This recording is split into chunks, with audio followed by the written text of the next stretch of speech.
আমাদের জাতীয় নির্বাচন আগামী ফেব্রুয়ারি মাসে, এই জন্য আমাদের বিভিন্ন ধরনের প্রস্তুতিতে কীরকম হয়েছে এইগুলি আলোচনা, প্লাস গাজীপুরের যে কিছু সমস্যা আছে এইগুলি ব্যাপারেও কিছু আলোচনা করা, এইগুলি ছিল আমাদের মূল।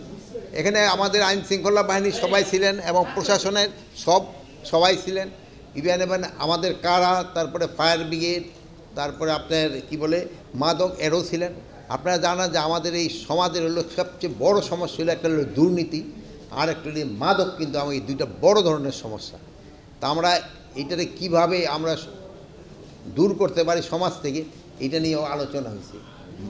আর এই মাদকের সমস্যাটা দূর করার জন্য কিন্তু আপনাদের সবার সহযোগিতা দরকার। মাদকটা কিন্তু আমাদের গ্রামে গঞ্জে সব জায়গায় ছড়াই গেছে। এটা যদি আমরা সবাই সহযোগিতা না করি তবে কিন্তু এটা বন্ধ করা খুব ডিফিকাল্ট হয়ে যাচ্ছে। দিন দিন কিন্তু এটা বেড়েই যাচ্ছে। এই জন্য আপনারা সবাই লোকজন কিন্তু সচেতন করতে হবে। মানে একটা ঘটনা ঘটে যাওয়ার আগেই কিন্তু প্রতিকারটা করলে কিন্তু সুবিধা। এই মাদকের ক্ষেত্রে আপনারা এটা করবেন। প্লাস এই গাজীপুরে কিন্তু ওই ডিসি মহোদয় একটা কথা বলছে, কী জানি ঘটনার কী জানি বলছিলেন, হ্যাঁ এটার নাম হলো হ্যাপিনিং সিটি। ডিসি সাহেব একটা ভালো নাম দিয়েছে, এটা হলো হ্যাপিনিং সিটি। মানে অনেক কিছু এখানে ঘটে যায়, কিন্তু অনেক ঘটনাগুলি কিন্তু সত্যি না।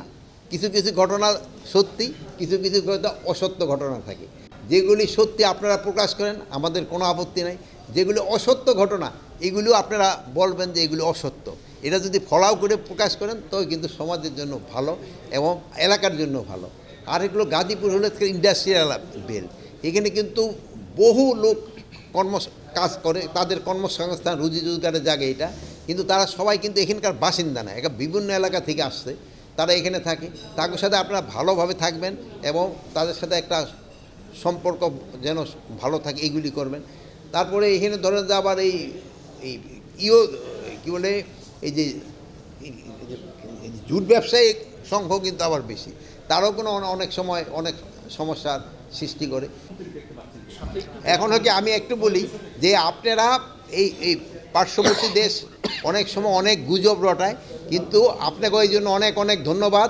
আপনারা সত্যি ঘটনাটা প্রকাশ করার পরে পার্শ্ববর্তী দেশের গুজব কিন্তু অনেক কমে গেছে। আপনারা সত্যি ঘটনাটা প্রকাশ করে দিবেন এবং যে পার্শ্ববর্তী দেশ যাতে মিথ্যা রটায়, এটার আপনারা সবচেয়ে কিন্তু মেইন মাধ্যম প্রতিহত করার।